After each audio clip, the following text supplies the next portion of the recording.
Welcome back for another week of Instigating with Clarkey and Drury, brought to you by our friends at Conway Furniture, Highway 86, east end of Listowel, our friends at Larry Hudson, Chevrolet Buick GMC, and of course, the Listowel Squash Courts. We'll hear from all of them later. Ryan Drury back here with Clarkey, and we're back with our favorite guest, a true friend of the show. Despite Clarkey still being here, he still agrees to come on whenever we call. Our friend Steve McAllister of the Parleh and iGaming News Canada. Mr. McAllister, how are you? Welcome back. Ryan, it's a pleasure. I'm sure you told me this was Clarkey's night off, but I'm gonna hang around anyway. I'm gonna do the show. You're a good man. Yeah, no problem. You're such a You usually only come on when I can't do it, but that's fine. That's okay. Now listen.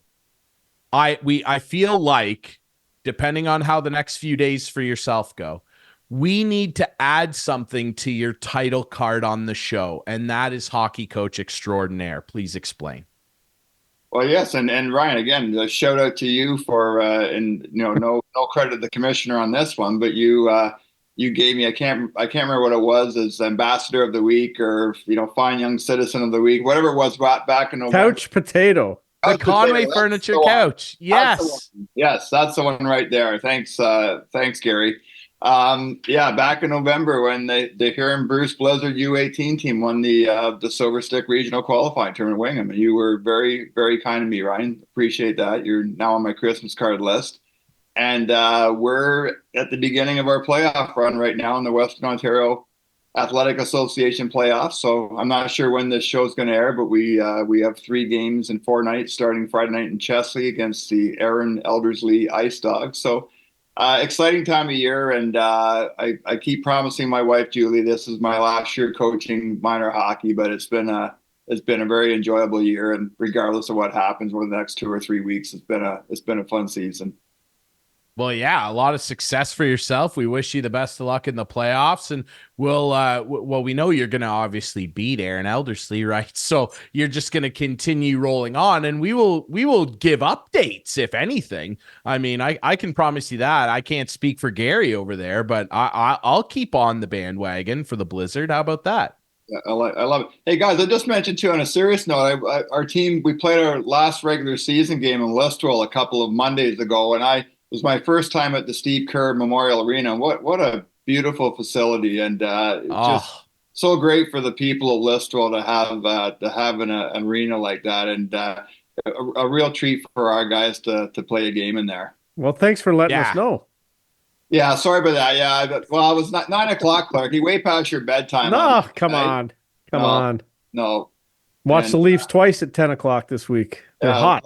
That's true. I mean, but there is a little bit of difference between Auston Matthews and my nephew Carter Snoblin. So Carter's good though, right? He is good, solid defenseman. Yeah. There you go. That's what the Leafs need. So Carter, keep your phone on. Keep working. Now listen, we have a lot to cover here, and there was a very specific reason that I wanted to chat with you this week. I can't even remember what it was. Well, I know, and that's why I am the guy that facilitates everything here. You're the commissioner, and I am the facilitator, okay? Right. We got to get that on a shirt. Yeah. Now, it's our favorite sports franchise, and it's the Arizona Coyotes. Aren't they magnificent? This is all working out so well. There's going to be a new arena and all this. No, there's not. This is getting to be like liquidation levels of embarrassing for a pro sports league. We've hammered a lot. They're playing in a junior barn. It's not even a junior barn. Most junior barns fit more fans. It's embarrassing. There were more fans at the Guelph Storm game the other night. Shout out to Storm Nation. I am sick of this. And Marty Walsh, the head of the organization you used to work for, Steve, which is why I wanted to have you on, of the NHL Players Association, said during All-Star Week that they have had a number of complaints from players that are down there, players that have gone to play there on the road, about the conditions they're subjected to. And he basically said, this is embarrassing. And the Coyotes ownership have ghosted the PA. They won't answer calls. They won't comment on anything. Like, how much further can this possibly go? Like, you have experience with the PA, you worked there, Steve. Like, what kind of things would be done in a situation like this? Yeah, not to age myself too much, Ryan, but I was working at the NHLPA back in the '90s when the franchise relocated from Winnipeg when Barry Shankrell sold the team. Geez, Clarkey, I can't even remember who he sold it to back then and moved the team. Richard Burke, I think, was the guy's name that moved the team to Winnipeg, and Bobby Smith was ended up being involved. The great NHL player was, I think, the first president of the Coyotes, but.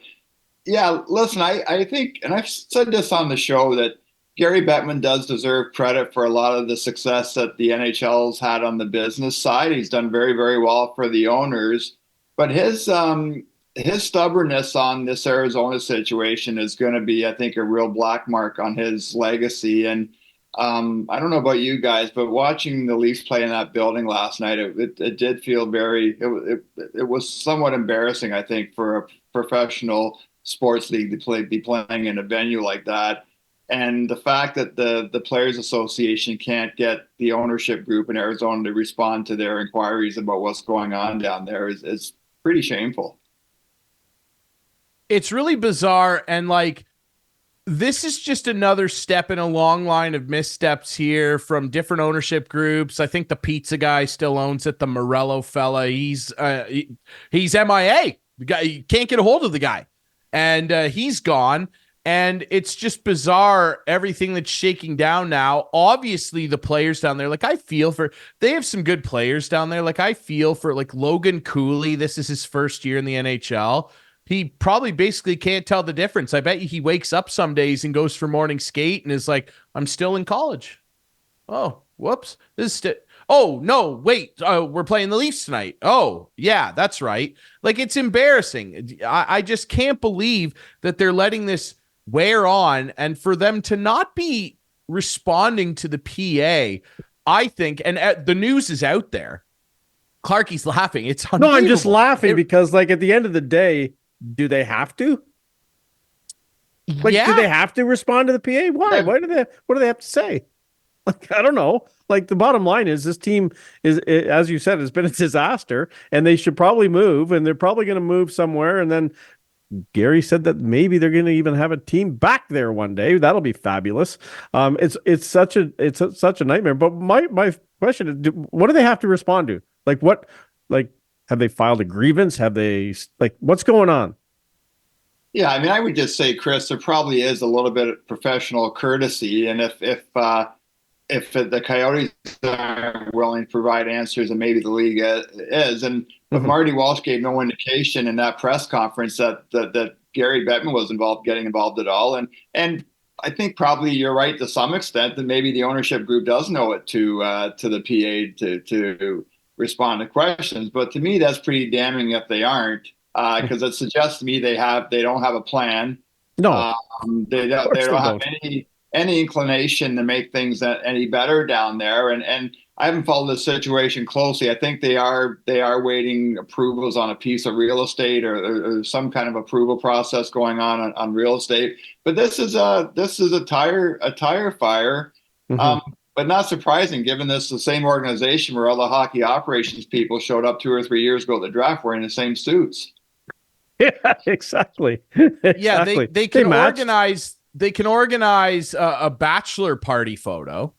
They can organize that, but they can't actually get anything of substance done down there. And I think you might see like another mass exodus of guys going, listen, I can't do this anymore. Clayton Keller and Lawson Krause, all those guys that are players. Like, they could play and they probably want to win, and they probably and like Auston Matthews, like, I feel terrible because he goes there and he's from the area, got inspired to play while living down there, and he scores a monumental goal, a historic goal, fastest to 50 goals in 28 years since Mario, and he does it in front of like 4,200 people. He probably knows enough people that he could have filled that barn himself with friends and family and acquaintances. The Beebs would have brought the family down. Come on. Auston Matthews could have filled the barn by himself. It's embarrassing. Like, this has got to stop. Too. Absolutely. I got to ask you this as well, as we shift topics here in hockey, because I can't talk about the Coyotes for more than 5 minutes. Listen, big news. International hockey, It's coming back. We're going back to the Olympics, and we're going to see Auston Matthews put a U.S. sweater on again, this time not at the World Juniors. We're going to see Connor McDavid wear a Team Canada sweater. I think probably within the last 5-6 years, this is the biggest piece of positive hockey news that we've heard in ages, Steve. Yeah, it really is. Again, I would say another shortcoming of Gary Bettman's tenure is just what a mess international hockey's been. And we're almost missed a generation of this group with McDavid and Matthews. Again, these guys played for the rookie team or whatever it was called back, Clarkey. What was the last World Cup? 2000 and was it 16, I guess, or 17, whenever the last World Cup of hockey was. And but it was gimmicky too. It wasn't even good. Team North America. Yeah. And Team Rookie or I mean, the best story of that tournament was a bunch of guys being thrown together from other countries. It ended up being a good story just because the team kind of outperformed expectations. But it's and I feel bad for guys like Sidney Crosby and these older generations who even guys like Alexander Ovechkin. I know Ovechkin is a little bit complicated because of the Russia situation, but this older generation of players have missed a great opportunity to play in the Olympics and best on best tournaments. And bottom line is it's really deprived hockey fans, and it is a great opportunity to grow the sport. And if you're a hockey fan, I feel bad for you that you've missed being able to see Connor McDavid and Leon Draisaitl and Cale Makar, Nathan McKinnon, on and all these great players, Auston Matthews and Marner, all these great players are having a chance to play in best on best competitions. It's too bad, and we're getting back to Gary here. Like this,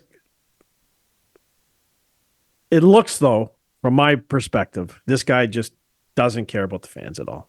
Like he'll say he cares about the fans. All he cares about is the owners making money. That's the only thing he cares about. And he just goes through the motions and, I care about the fan. But no. Like we see right through it. And this is a perfect example. There's many things like the Phoenix situation is a perfect example. He doesn't care. And as a Leaf fan, I even think he hates the Leafs because the Leafs were probably the reason I say that is because there's no doubt in my mind the Leafs were pushing for a luxury tax or something, something. And he probably got, like as much as you say you don't look at people differently after arguments and stuff, you do. And, like I'm not saying Morgan Riley's situation should have been handled differently, whatever. Like I think Morgan Riley should have got 10 games, but when you hand 3 games out for a flying elbow in the neutral ice, then whatever. But he can't be gone quick enough in my mind. And hopefully the next guy cares more about the game and the fans. That's all I'm saying. Yeah, I would say too, Chris, it doesn't make a lot of sense to me why Gary's still in the job. I mean, I think Bill Daly, I assumed 5-6 years ago that Bill Daly was being groomed to be the next commissioner. I wonder now. I wonder why Bill Daly's still there. Yeah. And I'll just say too, I think the owners don't care, aren't as passionate about the game as hockey fans either, because the owners are obviously happy that Gary's still in place and franchise values have increased. And when a team like the Ottawa Senators gets sold for over $900 million, that's great for the owners. Yeah. And yeah, there's going to be more expansion, and there's going to be a few $1 million put in the pockets of the owners. But it's pretty hard to make the case that this league is fan friendly. Yeah, like the trade situation. Fans love trades. Everyone's hands are tied. You can't make trades. It's so hard. Like it's just like, I don't know. It's the cap. The hard cap has got to go in my mind. That's the bottom line. It's got to go. Though. I tell people, guys, like, and Chris, you probably remember this because you were right there, kind of with me and everybody else in that lockout in 1994. That this has played out exactly the way Bob Goodenow predicted would back then. You'd have a few guys making a lot of money at the top end, and an awful lot of guys scrambling for peanuts at the bottom. And as again, you talk about hockey fans. It's not good for hockey fans, and when teams year after year have to kick guys out because they got to get cheaper players. I think the game We see good players leaving the league too soon. I think we see way too many 18-year-olds playing in the league because they have to get them in at a young age, and I don't think it's good for the product, and the cap hasn't been good for the players. And this is exactly what Bob Goodenow warned about. What are we talking, like 30, almost 30 years ago now? Yep, for sure. No, there's no doubt about it. No doubt about it. You shouldn't have told him to give in. I know. It's funny, Christian, when you mentioned that, when 2005, when the players finally accepted the salary cap, one of the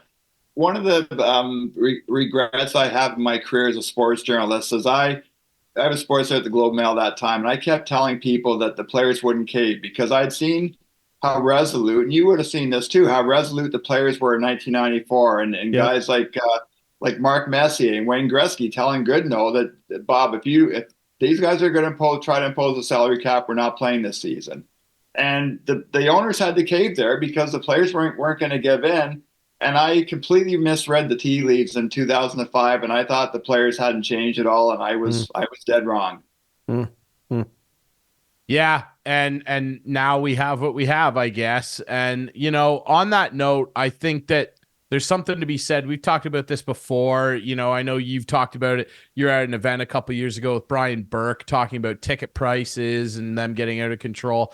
I think that we're not yet, but I do wonder when the break point comes where fans across a number of sports, we've seen a ton of unrest in the soccer world when they tried to do that stupid Super League. We've seen it with the NFL. We've seen it with hockey, baseball, of course, as well.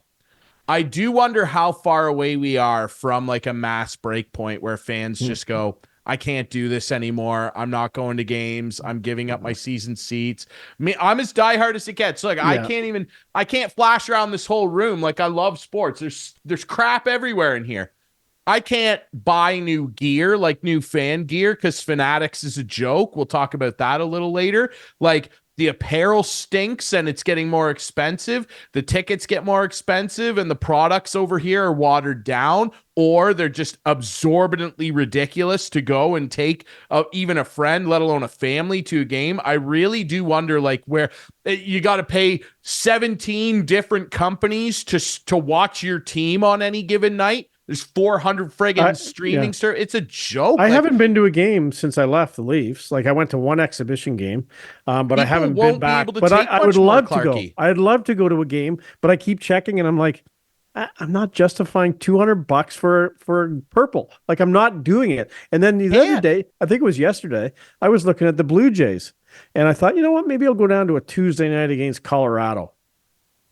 Nothing in the 100 level was less than $100. Nothing.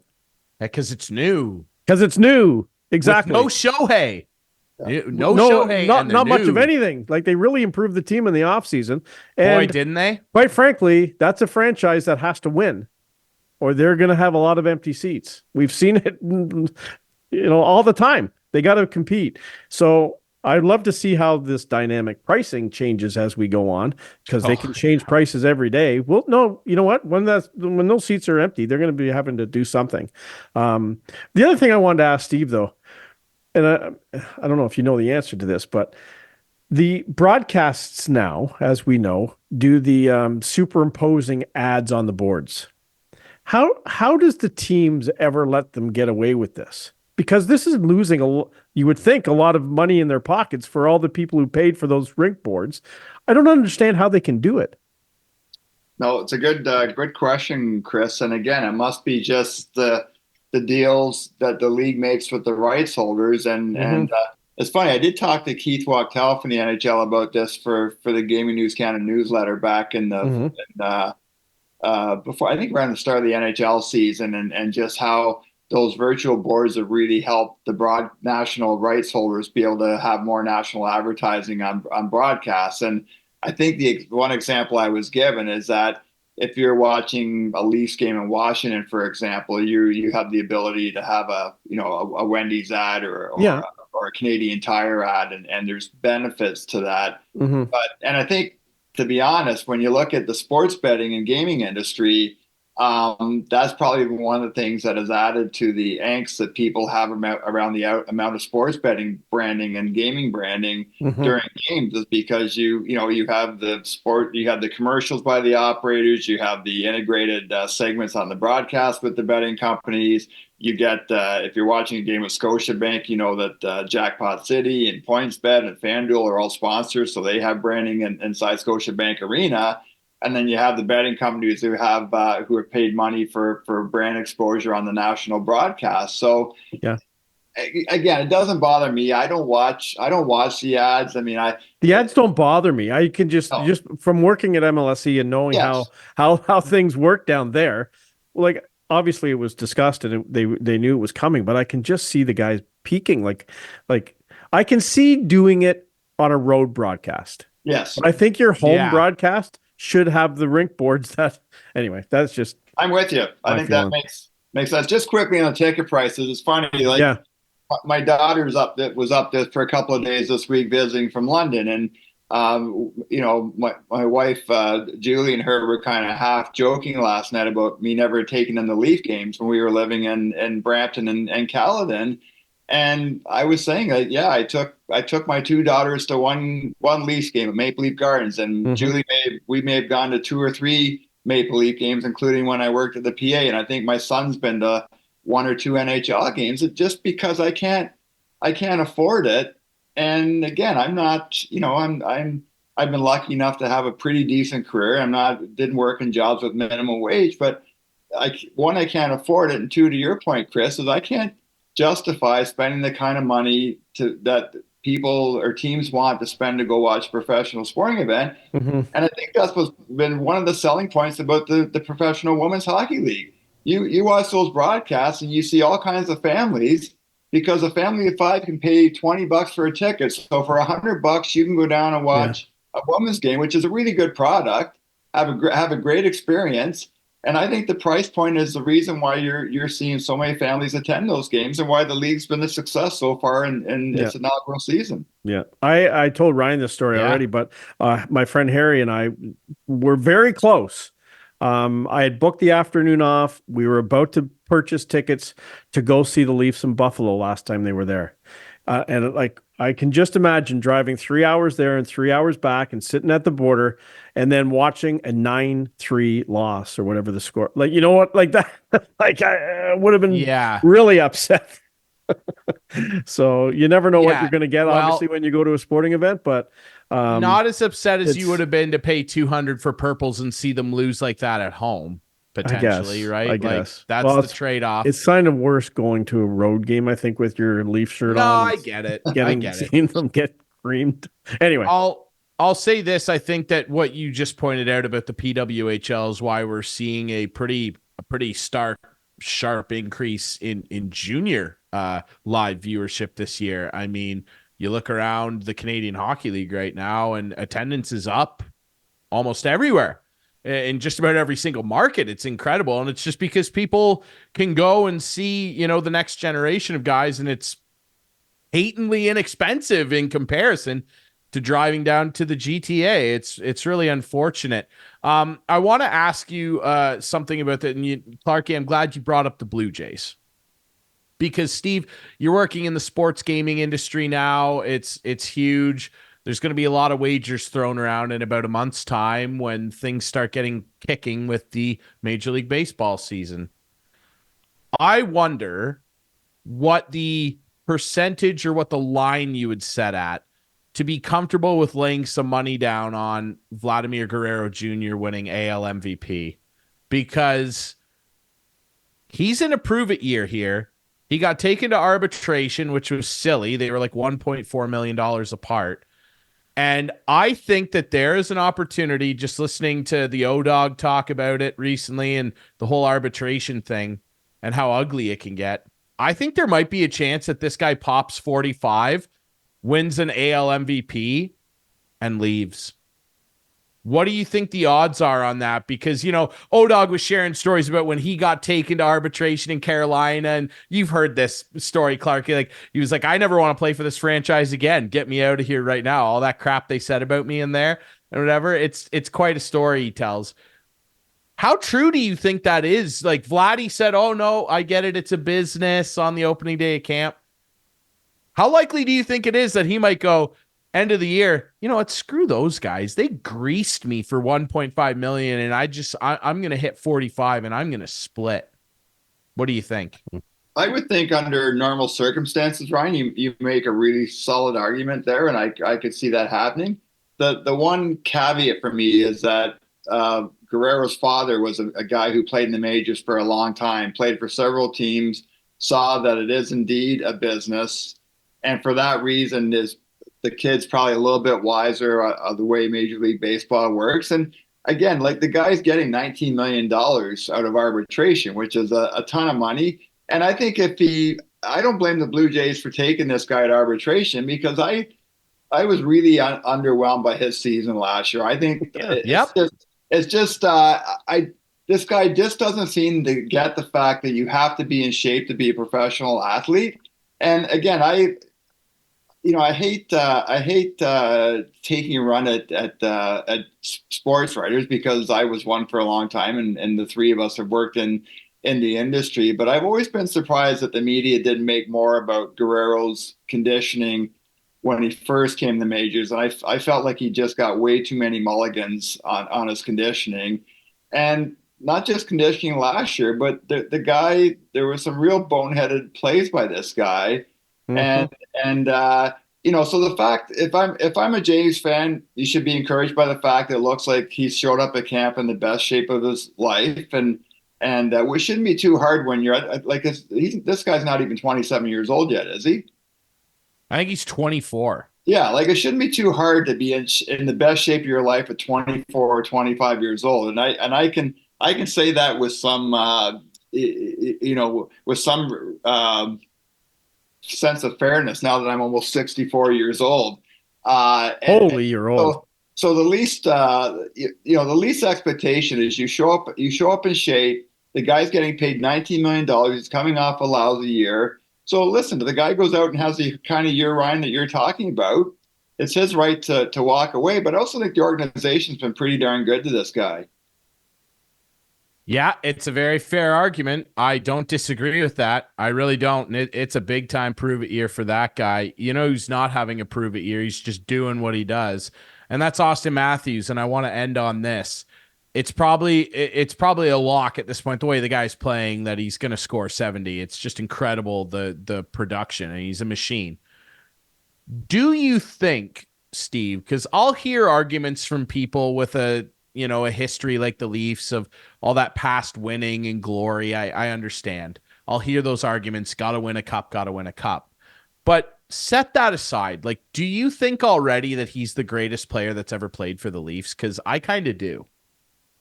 Yeah, I want to hear Clarkey's view on this too. But, to me, that's a really difficult one, Ryan, because I put a lot of stock in different eras. And it's funny. I think Steve Simmons wrote a column about Bobby Orr this week, and Bobby Orr maybe not getting the credit that he deserves as the greatest player ever. And I had a chance to watch Orr play growing up, and great player, just like Doug Harvey was a great player, just like Wayne Gretzky was a great player. Mario Lemieux was a great player.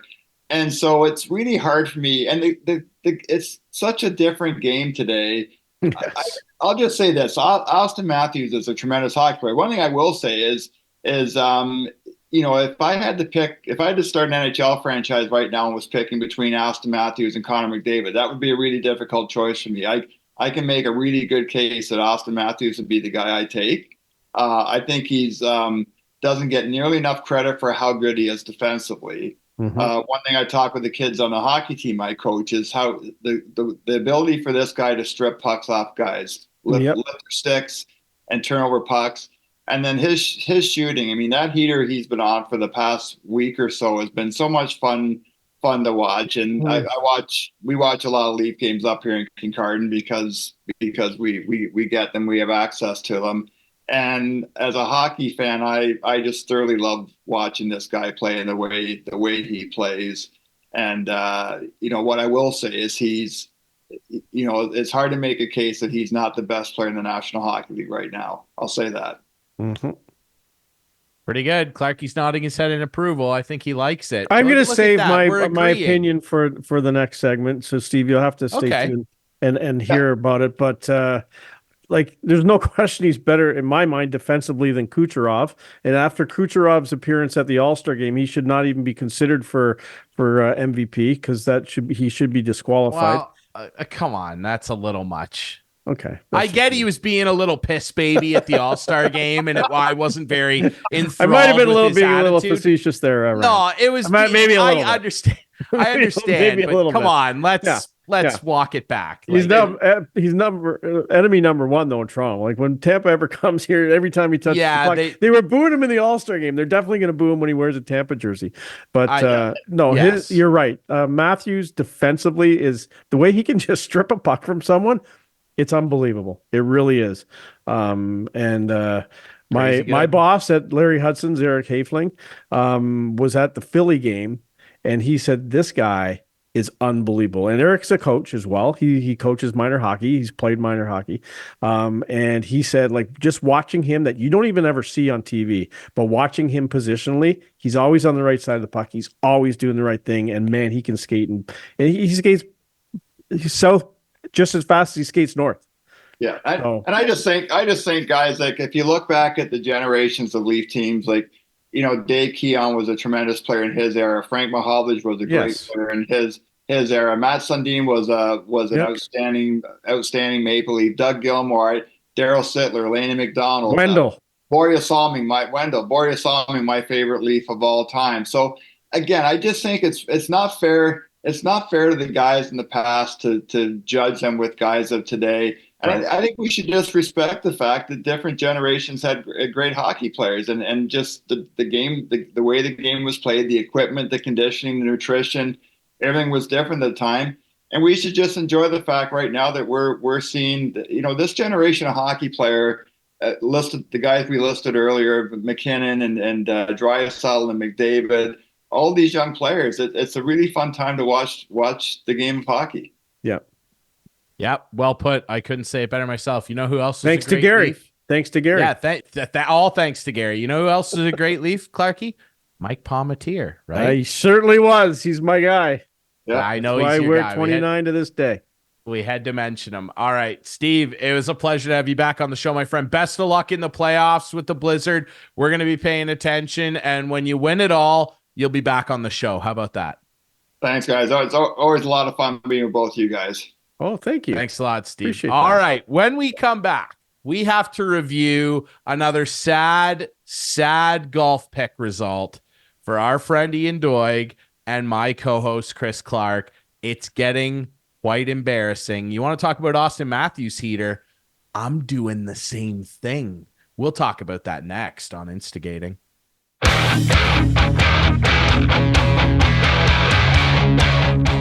Welcome back to Instigating with Clarkey and Drury. Thanks to our buddy Steve McAllister. As always, that guy's been on the show more than anybody. It's amazing the amount of time Steve allows us to waste of his. We really owe him for that. He wastes my time too.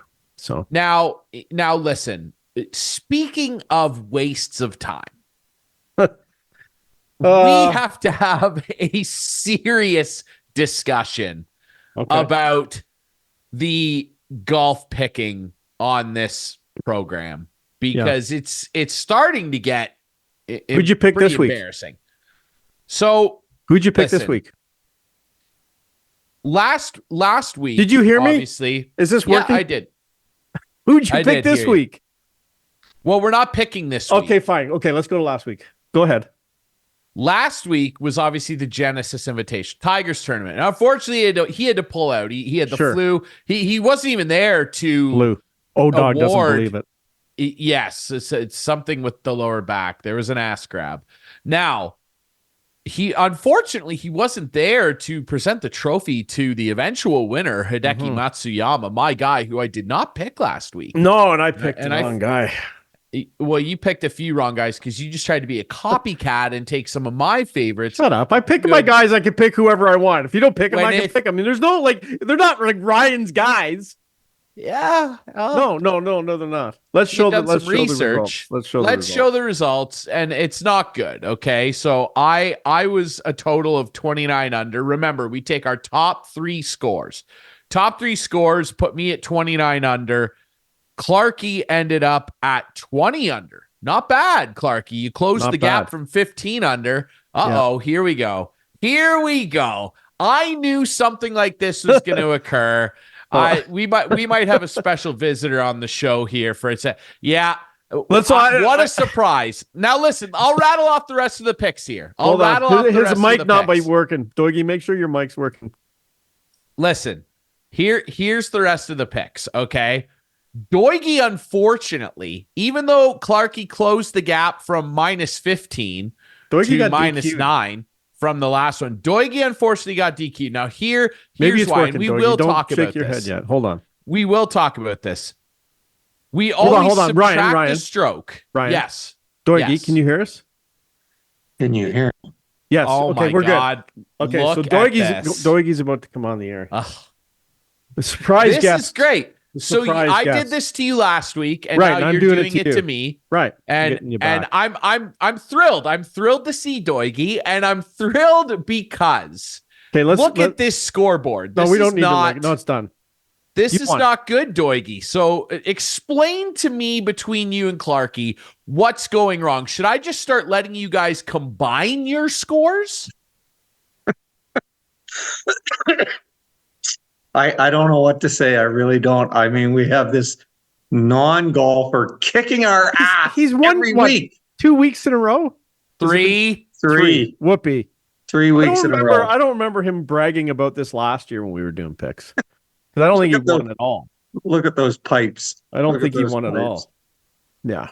No, so he won. Okay, congratulations. I won twice last year, I'll have you know, and I actually won the last tournament that we picked. So I am technically on a 4-game heater. Okay, fine. Who do you have this week? I'll tell you what, I'm a little disappointed if that Jordan Spieth got DQ'd, because I think it would have been a little closer. Can we talk about that real quick before I continue my bragging here, Doigie? I've heard arguments on both sides, and you've had to sign your card forever. It's a very old tradition. Is it something like some of the new school people are saying that you wish they would do away with? Or is this solely and squarely, in your opinion, a huge blunder squarely on the shoulders of Jordan Spieth? Squarely on the shoulders of Jordan Spieth Thank you. And his caddy. That should not happen. It's a tradition of the game. It is part of the game. We have to hold the players accountable, and they have to be able to learn how to keep score. And if they can't, it's not the first one. That's the rules. It's the rules, and it's happened years and years and years and years. Roberto De Vicenzo lost the Masters because he signed an incorrect scorecard. That's unreal. Have you ever done it, Doigie? Once. A long time ago, back in the 80s, and I never did it again. I actually have a routine that I started doing right after I did that. I think it was 1984 or 85. And since that day, when I go into the scorer's tent, so each scorecard that we have has a tear off where you keep your own score. And so I sign the card, who's ever I've kept, hand it over. I get my card. I compare what I've written on my little tear off to match, to make sure they match. They do. Then I go through hole by hole, checking, and in my head, I'm doing that. Then I hand my card over to the scorer, and I go through hole by hole with my eyes closed, naming the score for all 18 holes. And then at the end, I say, is there 2 signatures on it? And when they say yes, I go, are we good? Everything's in the right box? They go, yep. And I go, okay, I'm good. And I get up and I leave. Because you keep score for your opponent, right?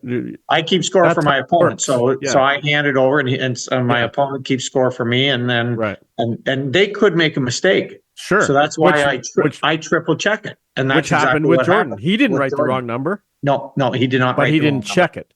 He didn't check it properly. Right. Yep. Exactly. Right. Yeah.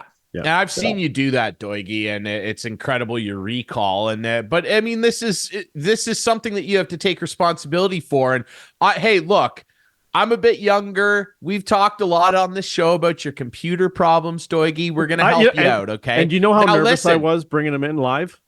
No, we're not doing that. Very nervous. How about it? Look at that. I got on here pretty quickly and pretty easily. Yes, you did. Well, I'm very impressed. I apologize for naming snappy. you Couch Potato. It was quicker than an Auston Matthews snapshot in the slot. But I'll tell you this. Mm-hmm. I'm all for technology. Love it. Most of the time it's great.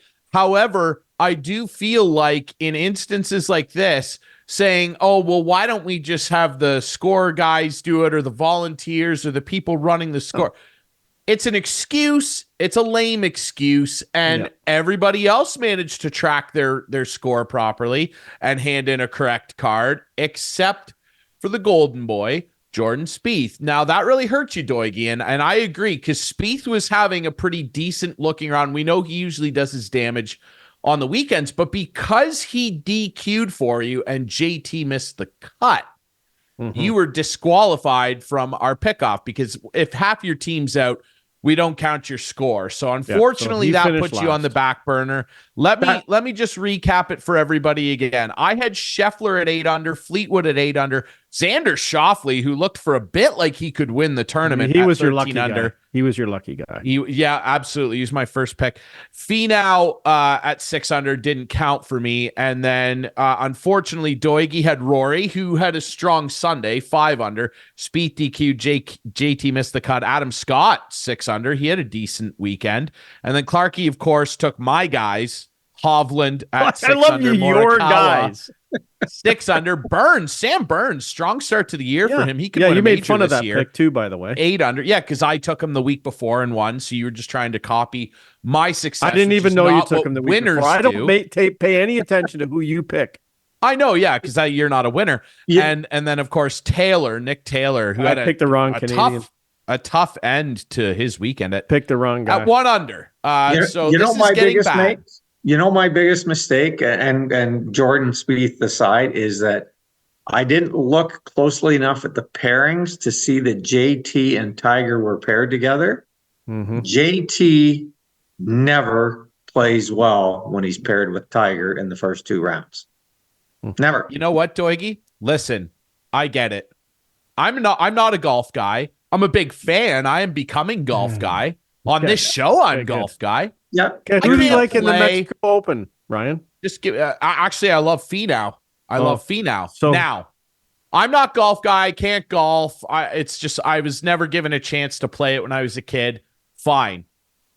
That little snippet right there is why I didn't take my guy JT. Because you know what I do, Doigie. You and me. There we go. You and me, Doigie. You and I. We're winners. And you know what winners do? We research. We know what's going on. And Clarkey learned that little snippet you just gave me for the first time, that JT doesn't play well historically when paired with Tiger. As a matter of fact, you want to know what his lifetime scoring is when he plays with Tiger? He's 6 over par. Yeah, it's not good. 6 it's over not par. Good. Yeah. Clarkey, did you know that? No, and I don't care about those things. Yeah, not so. A winner. By the way, just for everyone listening, I say let's pick this week. Ryan says no one's in this. You just want to do that in the off chance that I lose finally. Not doing it. I want to pick actual players. That's such a shot at a lot of guys who grind it out week after week after week. So I don't want to watch. No problem. Ian and I have picked our picks this week. Adam, show us. So I have Taylor Pendrith, Mackenzie Hughes, couple Canadians, Tony Finau, and S.H. Kim. Doigie, who did you pick? Off the top of my head, Eric Van Rooyen. Thomas Dietrich. Yeah. Maverick. McNeely. McNeely, and who is my fourth? Charlie Hoffman. I don't think Eric Van Rooyen. Yep. The only one that's playing well is Eric Van Rooyen. The rest, we're not doing very good, Clarkey. I looked at the scores. Who's not doing very well? You? No, neither one of us. It doesn't matter. Teams. We just have to pick. We just have to play better than the other guy. And then Ryan declined to make any picks. Something about no good players. So Ryan's not in this week. So that means the next time we pick, Doigie, it'll be me or you picking first and second, and Ryan will be third because he's. So I'll let you do this illegitimate. It's not illegitimate. We had our draft last night. It's all legal. No, because what you've done here is that it's not legal. That I would have refused if the two of you pressed me and said we absolutely have to make picks, which is not what you did. I'm not pressing anybody to do anything. Hold on. I said I would prefer not to because there's so many players because it's not an elevated. No. Nobody knows. I'm looking at the list. There's 131. There's 100 doing it. Can you see Clarkey, that? There's 131 players, and I probably only know about 20 of them, and I'm a golf goofball. It'll probably be great, Doigie, if both of us miss the shots. I've got Thomas Dietrich. He's in last place. You have Mackenzie Hughes. He's in second last place. He never plays well with whoever he's playing with. You know, I started looking at the scores, and I'm like, other than me picking Van Rooyen, who's leading the tournament, we don't have anybody in the top 20 after that. So it'll be embarrassing if we both have guys three guys who don't make the cut. Yeah, exactly. I just want to say this, and again, I'm going to let you have this illegitimate tournament. I'll even pick last at the next elevated event to help you out. Because what you've done here, Clarkey, not only are you a non-winner, you're a coward. And that's what you've done here. This is a coward's move. Why? Because you went behind my back and said, you know what we're going to do? We're going to try and grease this guy because he's too good. And we're going to stab him in the back. Ryan, you want to hear something funny? I got a text at 1:45 a.m. saying, let's do this. You did not. 1:45 a.m. This guy's up at night. He's making that so embarrassed that I'm better at picking golf winners when than someone him. says, I'm not doing it twice, I don't push. That's fine. You're not doing it. Doigie, do you want to do it? Yep. Okay. We're doing it. That's all. Okay. Actually, have your little... Should I read? Should I actually read the text that he sent me? Yeah, please do it. Sure. It says, just hold on. Let me find it because it's pretty funny. It is funny. It says, "Hey, I want to have some fun at Ryan's expense. I think you and I should make picks this week, and I'll mention that Ryan wouldn't make any. Then when we do the results and show Ryan is did not finish." Then he sent me all the odds. He sent me a list of the odds of who was playing. Trying to help him out. So, yeah. And then we picked. It was done in 10 minutes. Not a problem. A coward. Doigie. Yeah, it was pretty bad. How are your Leafs doing there, bud? You know what? I have to admit, is there any chance in hell that we can get Morgan Riley suspended for another 29, 30 games? Could we please? I knew, Ryan. Seriously. Doigie, seriously. Okay. Come on. Look, did you not hear what Nick Kypreos said last night? Nick Kypreos, he basically has said what I have said all along. When Morgan plays, he plays too offensively. He's caught out of position, and the other players, the wingers and the other defensemen, try to cover for him, and then they're caught out of position, and the whole defensive structure falls apart. He's been out for 5 games. We've won all 5 of them. Last year we were 15-2 when he was out, so that's 20-2. Okay, with him out there. But hold on. So, I got a little bit more. Okay. I don't know how many points he's got. Adam, you jumped the gun on the board here a little bit. He's 46 points, I think it is, that he's got this year, and he's a +-0. Yeah, you know what? Against every team's best players all night long for 25 minutes. And I know that's been your argument. I did a little bit of research, Clarkey. There was a player in Detroit called Lidstrom. He kind of played against the top players on every other team. +64, +80. There was a guy named Bobby Orr who was a +124 one year. Not bad, but they played against all the best players. And I don't think Lidstrom did. I haven't even got into Coffey and Bork and the other guys. You can't. He's too reckless. That's my stance. Okay, Ryan. Adam. I think it's show that board again. Hold on. To compare Yeah, Riley, it's slightly those guys. I see your point. Slightly, the point he's comparing him to Lidstrom and Bobby Orr. Okay, hold on. And by the way, Clarkey, Adam put it up. Clarkey, Lidstrom was on the shutdown pair. Whatever pair Lidstrom was on was the shutdown. You're telling me people in Toronto think he's the best defenseman since sliced bread. They think he's Bobby Orr. That's the problem. He's not. He's the third or fourth defenseman. My turn. Okay. So here's Morgan Riley. Here's the Leafs without Morgan Riley. Matthews, 9 goals, 3 assists. Marner, 11 assists. McMahon, 7 goals, 2 assists. Nylander, 6 goals, 3 assists. Liljegren, 7 assists. Do you think those guys performed like that because Morgan Riley wasn't in the lineup? These guys, first of all, they played 5 non-playoff teams, okay? 5 non-playoff teams. Yeah. And they're playing harder. They're sticking up to their teammates. They're like some of the guys playing now, I have never seen them play like that. And you can't tell me, will you roll the viz here, Adam? You can't tell me guys like William Nylander and Bobby McMahon and guys like that who are showing some physical force. And like, look at Nylander here. Like, he is in the middle of a scrum and he's actually doing something. Like, we've seen him skate away from scrums so many times, but like he's actually doing something and he gets back into the scrum. Like, he's mad. He's like, they're actually showing some emotion. They're working. You're telling me if Morgan Riley was on the ice that they would be not structured and they wouldn't be playing like this? No, this is why they're winning, Doigie, right here. And then you said, well, let's see how they're going to play tonight. Okay, so now we're going to compare Morgan Riley coming back into the lineup against the Stanley Cup champions on Thursday night, the Vegas Golden Knights, and we're going to judge the team because, back-to-back games, they got Martin Jones in net. Like, this team is playing harder, they're playing tougher, and they're sticking up for their teammates, and it all started with Morgan Riley going after that guy who slapped the puck into the net, and I yelled at him, "Get that guy!" Even Bobby McMahon. Look at Bobby McMahon. Like, that's a tall dude that he was going after. He's playing really well. I like that McMahon kid. I like him. I like Bobby McMahon. He's finally getting a chance. What would he have done if he got a chance earlier?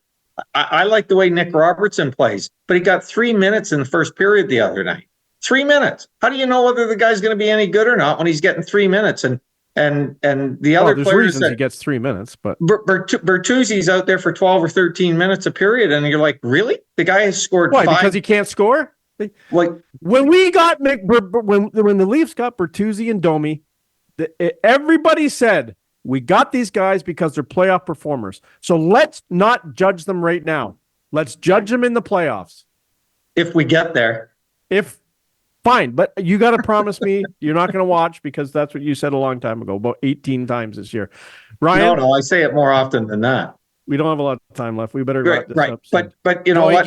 They're playing better with Morgan Riley out of the lineup. Yes, they're playing better structured, and maybe that's why, because he's out of the lineup. They're not trying to cover for his mistakes. No, they're playing harder.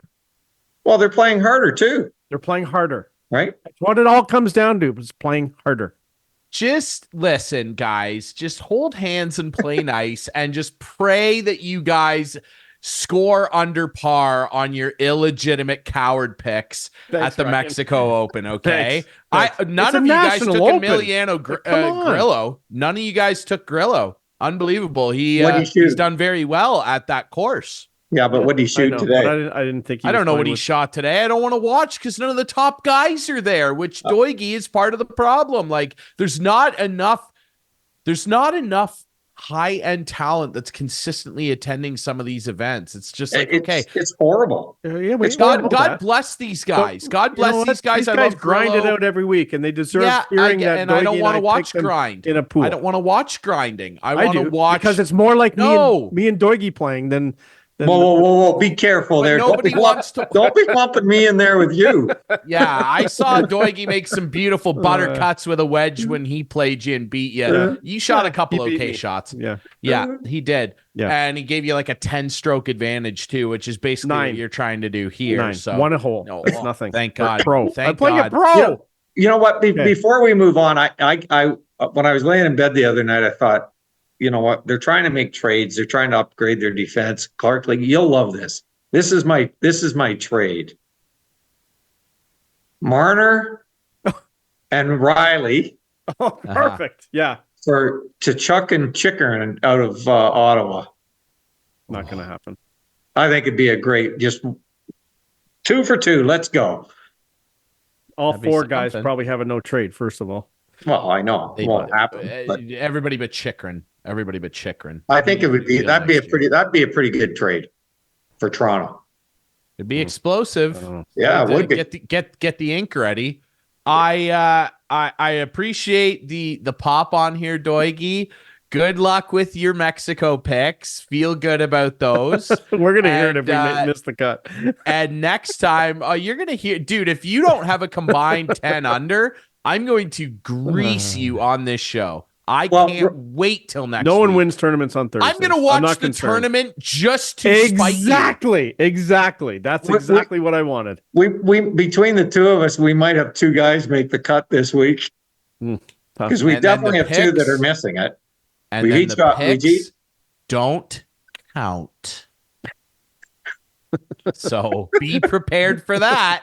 Be prepared for these guys to hammer pina coladas at Vidante and not make the cut. We're prepared for anything. Don't you worry.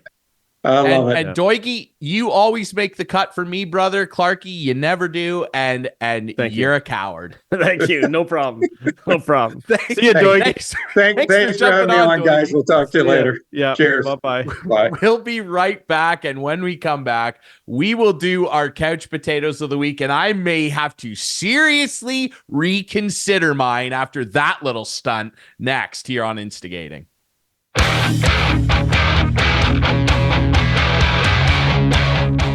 Back to wrap things up this week on a very, very testy, aggravated episode. I'm not aggravated. I'm still laughing. Of an episode. This is going to be like an unreleased Game of Thrones book, an episode of cowardice here. Why am I gave you 2 chances to come on, and you said no. Dude, you didn't want to do the picks. Yeah, but whatever. Dude, that's whatever. Good. The way it looks right now, apparently, could have been another slam dunk for you. Yeah, because I would have picked good players. Anyway, it doesn't matter. I just, my biggest gripe, this could be a couch potato. It won't be. And speaking of, it's time for the Conway Furniture Couch Potato of the week. It's our favorite segment. It's your favorite segment from our favorite friends down at Conway Furniture, Highway 86, East End of Listowel. Hey, you go in there. You know why they're our favorite? There's no messing around in there. You go in there, the price you see on everything, it includes HST and delivery. Very simple transactions going on over at Conway Furniture, and that's the way we like it. Look, life's complicated. We want to sit down and watch sports and be couch potatoes together. Let's just make it simple, and our friends at Conway Furniture do that, okay? Like, I can't wait to sit on my couch this week. Backstabbing picks. I can't wait to sit on my couch and watch the Mexico Open. Absolutely. You will watch absolutely no second of it. Anyway, I expect a full breakdown of every shot of your best golfer's performance next week. Got it. Now, it's time for the couch potato. Now, listen. Yes. Clarkey, I want you to go first, but listen, I have, in the spirit of one of our favorite programs, a real tale cooked up for mine. It is such an offense, and I need your guys' take on it, and I want producer Adam to chime in too. We'll be putting this to the people as well, because what I witnessed. Producer Adam doesn't have a camera this week. No, that's okay. But he's got the mic. He can chime in. Okay. Yeah, I will tell you that after you go, and I'm excited to hear yours. I have something that is going to push the boundaries of morality. And it's something I witnessed at a hockey rink last weekend, and I need your takes on it. Perfect. Clarkey, your Conway Furniture Couch Potato, please. Okay. This is probably my favorite couch potato ever, because this guy has now overtaken, for me, my favorite Maple Leaf of all time. And to supersede Wendell is something in my books. But this guy, by far, is the GLOAT. There's no question about it. The greatest Leaf of all time. He's the GLOAT. Auston Matthews in game 54 scores early in the game in his home in Phoenix. for his 50th goal of the year in game 54. Incredible. He's now got 51. He scored twice in this game. But he is by far the best Leaf ever. No question about it. And I enjoy watching this guy every night, sitting on my couch. And I'm just thrilled he's a Maple Leaf and he's signed for 5 more years. And I can't wait to continue to watch him and see him chase the best goal scorers of all time, because he's going to chase them. Will he catch them? Who knows? But he's going to chase them because he's by far the best goal scorer right now and has been for quite a few years. So Auston Matthews is my couch potato of the week.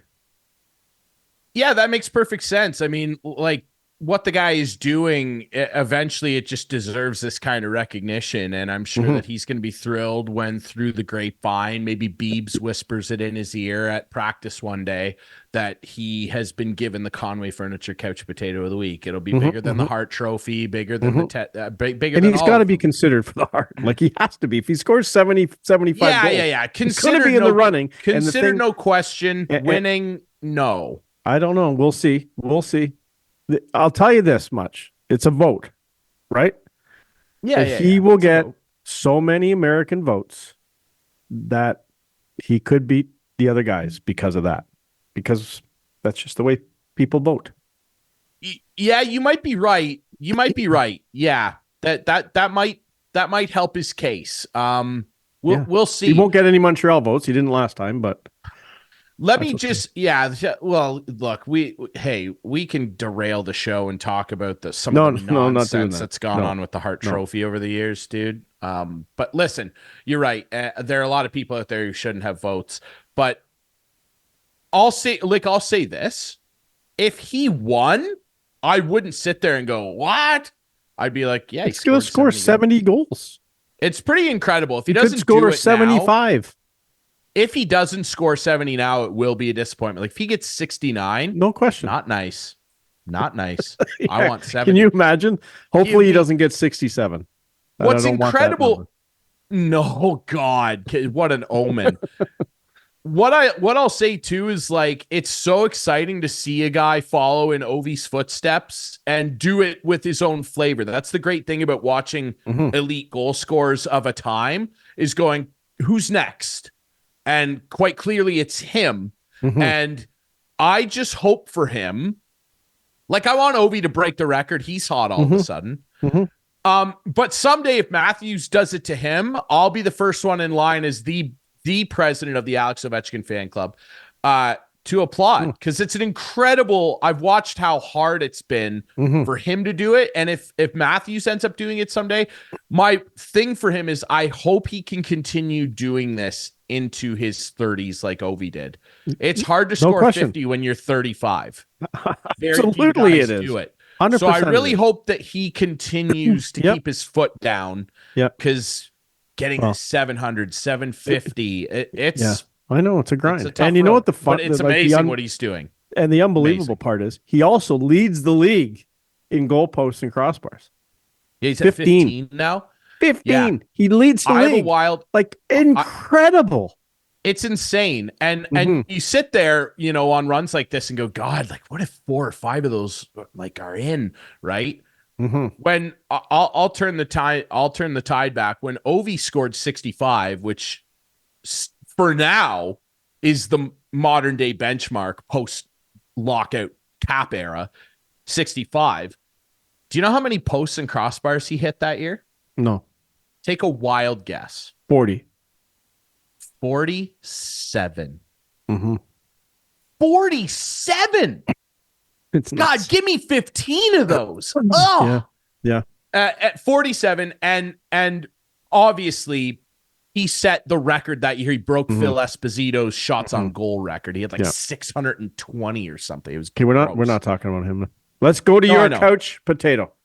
It's amazing what he's doing. Auston Matthews, honorary mention for me. Okay, my original couch potato, I'll mention it quickly, was going to be Fanatics, our favorite company. The Major League Baseball Players Association has complained about how bad the new jerseys are. The Players Association is complaining. It's disgusting. This company's a joke. You can't do two. Can you just get to your other one, please? Okay. Well, you can do greasy stuff like make picks behind players' backs. There's the article in The Athletic. It's a great one. You should read that. Anyway, thank you, producer Adam. Anyway, listen. We love Overdrive on this show. It's been on for 8 years. Yeah. It's incredible theater. O-Dog, Noodles, and Brian Hayes. We're going to have to try and get one of them on at some point. It's hard, their schedules, 4 to 7. Look, there's been a lot of tales on there about offside things going on, weird things happen, that people write in and get advice about. Yeah. I witnessed something that I think is one of the most reprehensible things I've ever seen in public. I call games for the Guelph Storm, and our media booth. You're the voice of the Guelph Storm. I am the voice of the Guelph Storm. Our media booth is 30 yards away from a public bathroom in the arena that I use frequently. I've been there. Between periods. Yeah. You invited me. Remember, I did color. Right. Well, I didn't invite you to the bathroom. I invited you to the booth to do the game. Yeah. You can come back if you like. No, they didn't pay. I'll make sure. Well, the store. Look. Okay. I'll make sure you get paid. Okay. I go into the bathroom. I'm doing my bathroom business. A guy comes in next to me, and generally, as a rule, I don't look at what's going on around me in a public washroom. No. I don't like being in them. I want to go in. I want to go out. However, I could not divert my attention from what I witnessed. A gentleman, first of all, breaks the cardinal sin of taking the stall right next to me when there's a bunch of other empty ones. That's a no-no. No, that's a no-no. So I think to myself, you're just standing, right? You're at a urinal. Yeah, I'm at the urinal. Okay. I think to myself, well, Ryan, no big deal. Just let's get out of here. Then I notice a scent, and I go, what is that? That smells like a sandwich, like a Montreal smoked meat sandwich. I turn and look, and this guy is dummying a Montreal smoked meat sandwich. That's what it looked like anyway, while he's doing his business. Now, what I mean by this is he's got it clenched in his teeth and doing his thing while he holds it in his mouth. And I was stunned by this. I could not believe it. I was like, so you're just holding it in his mouth because he didn't want to use his hands. Yes. He's got it the whole of the sandwich clenched in his teeth. His hands are free to interact. Yes. Okay. Of course. Oh my gosh. Doesn't wash his hands. Just leaves. No. To finish the sandwich. Now on one level, yeah. On one very low level in my brain, I went, wow, respect. I've got a bit of a boiler on myself. I love food. I don't know that I love it enough that I'm going to drag it into the bathroom with me to take a leak. Yeah. Maybe ask a pal to hold it. Is there a counter? Even better. There is like standing room counters. There's got to be a counter. Look, I get it. Looked like a good sandwich. Maybe you're afraid somebody will steal it. I'd still rather risk that than take it into the bathroom like this gentleman, because this is what it engendered in my memory. Remember this a few years ago. Producer Adam, please roll this. A few years ago, this moment went viral at a Montreal Canadiens home game. This is a gentleman. You can tell. You can tell this is pretty old. This is from about 2013. Tell this a Montreal Canadiens fan, that's for sure. Because it's a Shea Weber jersey. Yeah. Now, you're thinking, what's wrong with this photo, Ryan?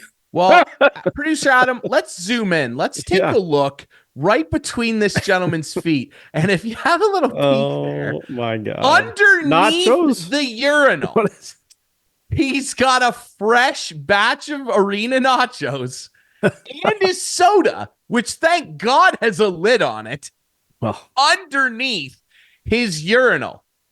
full splash zone. What on earth was that gentleman thinking? Now, I hope... It's a Habs fan. They don't think. No. Let's not do that. Because we could get into plenty of sites that I've seen in the six with wild fans. Now, listen. Look. I love food. I'm all for it. Yeah. At Montreal, famous for their arena food. The hot dogs are a must. For sure. The hot dogs are, what do they call it? The Shoshen. Yeah, the Shoshen. Hot dog. Shoshen. Now, love the Shoshens. Love the grilled cheese there. The grilled cheese is a must as well. Pretty good waffle fries. I'm not bringing them into the urinal. Like, can you imagine? You go into the urinal with your buddy at the game and he drags his nachos in there and puts them under the urinal? Like in Toronto, I know, like at the AC or whatever, Scotiabank, they have shelves above, right? You can just put it on. But yeah. Even then, I'm not bringing food into the public restroom at an arena. But for a guy, like, just to set the scene right and forget about the political correctness, but there's a guy in Guelph standing beside you, right beside you, when other urinals were open. He's got a sandwich clenched in his teeth while he's taking a whiz, and then he finishes up, does up the zipper, I presume, and grabs the sandwich immediately and leaves. Yeah. You broke down exactly what occurred. Wow. Did you go shake that man's hand after? No, I hope no one did. But I'll tell you what, man. Wow. He was hammering that. Was he a media guy? Or was he in just a private box? No. He was a grit grinder, as our friends on Overdrive would say. Okay, well, there you go. Yeah. May or may not have had a mustache. Can't confirm or deny. His name might have been Rick. Who knows? But it was a gritty scene up there, dude. Yeah. I mean, wow. The nachos with like unwanted lemon scent. Like, we better wrap this show up. We better wrap the show up. Listen, everybody, don't do that. Don't go into the restroom and bring the sandwich along. Okay. Yeah. Like, I would have hated to see if he had started dropping it. Like, if it all of a sudden, it's coming. Like, because at that point, what do? Like, you're leaving that roast beef in the urinal for the next guy to find. Well, maybe none of this guy wouldn't. Who knows? Yeah, maybe not. Yeah. Maybe not. Who knows? Like, I'm not ashamed to admit that I have eaten in the bathroom at home. Was there mustard on it? On the Sando? Yeah. I hope so. Yeah. Okay. I hope so. I'm not sure. I didn't get that detailed a look. I saw the sandwich, and to be fair, had to stifle laughter. I was like, I would have bursted out. Anyway, you know what's like, I don't know, but the worst thing is when the guy's got the earpiece and he's talking on the phone. And when he's beside you, that's much more annoying. I don't know that it's worse than bringing the sandwich. No, it's not worse. No, that's bad. It's pretty it's off-putting for sure. Okay, listen, ladies and gentlemen, our Conway Furniture Couch Potatoes of the week. Now, remember, you can visit our friends at Conway Furniture on Highway 86, east end of Listowel. Prices on everything in there. It's HST and delivery included. So you know exactly what you're paying for. And what you pay for in there is high-quality stuff, including beautiful couches if you want to join us and be a couch potato, okay? Also, our friends at Larry Hudson Chevrolet Buick GMC, it's February, and that means is still on for a couple more days. Get down there. 4.9% lease, 6,000 off some vehicles, 0.99% financing. It's the time right now. Get down there. It's hot.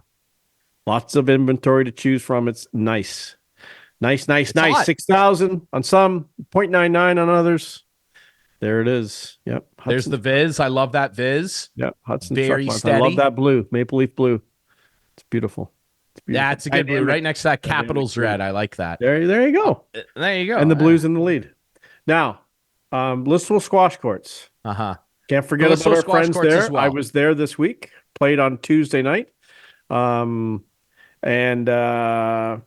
didn't have my best game. Like Alex Critchlow beat me a couple of games. Ross beat me. Mike beat me. I did win a few games. Okay. Matt was there as well. And a special shout out to Jim Chapman. He made his return to the courts, been on the DL. So he made his return. He drives a truck and he listens to the show all the time. So a big shout out to Jim. Shout out to Jimmy. Yeah, thank you. I won't tell everyone that I beat him a couple times pretty handily, but that's fine. I won't say it. No, they were good games. They were good games all around.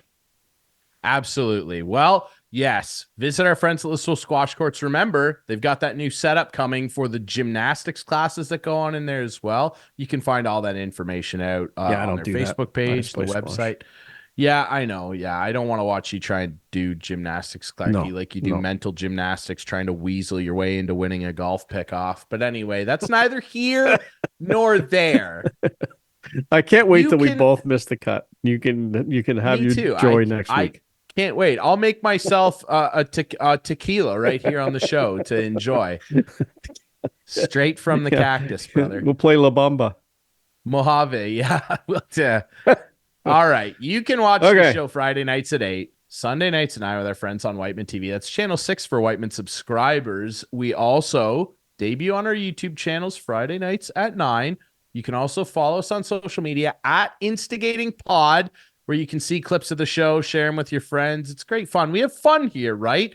Even when Clarkey's being a cowardly weasel, we have fun. I gave you 2 chances. Cowardly lion. You were the coward. I know you're trying to do the reverse here, but that's fine. We have fun here. All right. Thanks, everybody, for listening to and watching another edition of Instigating with Clarkey and Drury. We'll be back next week.